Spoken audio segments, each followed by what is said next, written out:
Hey guys, I'm Callie Lewis. And I'm John P. Welcome back to day 2 of week whatever Security. number it is. We're talking all security We week. are. We're talking security, and today we're going to talk about enterprise security And management. and management and All everything that there is stuff. to do with it. And I'm specifically wondering, when will mobile devices displace desktop devices?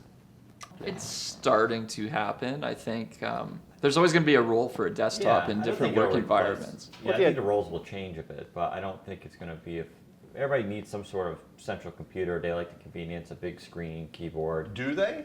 I think so. Doctors increasingly want to have the tablet with them as they go to see patients. Absolutely. We talked about before, real estate agents want to have it with them when they go to see the houses. So I think it's going to depend. If your job is desk-bound, it makes sense to have a desktop. But if your job isn't desk-bound, it makes no sense, I think, anymore. What about having multiple devices to manage your life in the enterprise space, a BlackBerry and another device? The days of having 2 phones, I think, are over. I mean, not 100%, but for most people, you're not going to want to carry around. Why would you want that duplicated features? I mean, it looks like the reason why that happened in the first place is because companies require their employees to have a specific phone. A BlackBerry. And it was usually a BlackBerry. And But you didn't want to use it to do anything else. Yeah, for your private life and everything, everybody wanted the latest. Well, it had a and small greatest. screen. It didn't play video games well. It didn't play movies well. Depends if the company gave you the phone too. I mean, in some situations, this is a big discussion we're getting onto. Yep. You know, if we're talking about the bring your own device to work movement, and we're talking about corporate liable devices, 2 separate discussions. Well, that was our old round robin, though. In the original round robin, we said they were yin and yang. The BlackBerry user was your communicator, right? Your hierarchy of needs. And the iPhone guy was the app-centric, entertainment-centric guy. But now Apple's gotten a little bit better at communications. BlackBerry's gotten a lot better at sort of extra stuff. And you can even do BlackBerry Balance now, where the one device kind of... We got to goes talk both. about the shift. The shift is enterprises would prefer to not buy you phones. Yep. And since consumers love smartphones and want the latest and greatest phone, it is the vested interest of the company to support whatever employees want to use and pay for, so Except the company doesn't have to You pay said 2 for very important words there, and that's corporate liable. Right. There are things you're going to be doing on these phones for work that they are still responsible for, even if it's almost like having a company car, right? Well, they have to manage the phone. Exactly. So it's a lot easier to manage a device if they know what all the devices are and they're all on the same page. Now, luckily, the back-end stuff is caught up. Microsoft has their back-end. Muscundum. Muscundum. Apple has, I think, has We have something. enterprise management and deployment tools. but Yeah, they're- let's talk about that for just a second, because when we talk about having a single device and wanting to use it for, you're torn between your purposes, right?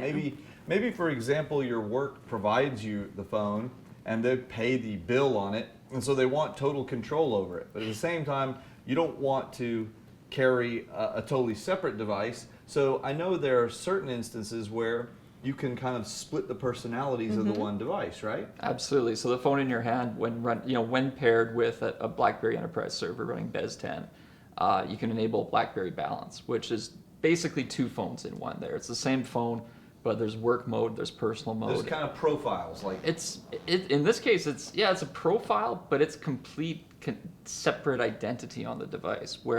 And the beauty of that is the ease of enacting it. You literally swipe down on the home screen, you get the option to go from work to personal.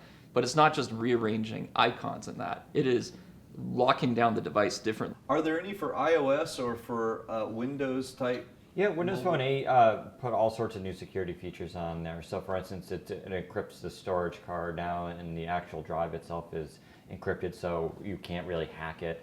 Of course, we have the back-end stuff we can remote find devices.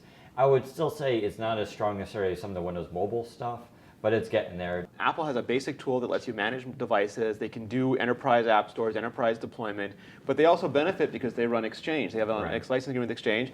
BlackBerry Fusion can manage iOS devices now. What kind of tools do the IT department need to manage all those enterprise Expensive stuff? software. And expensive software.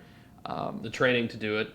Lots of training to do it. And that's not cheap. Well, but either. they need robust stuff so that, for example, like if you get one phone lost, you can use Find My iPhone or whatever the equivalent is to go do it.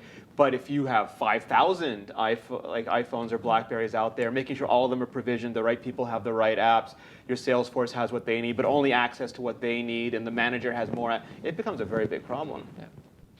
It sounds like the mobile security in general is a big problem. Yeah. So we're going to keep addressing it all week. So keep coming back and let us know what you're thinking in the comments below. We want to hear from you. That's it. I'm John P. Bye. Bye.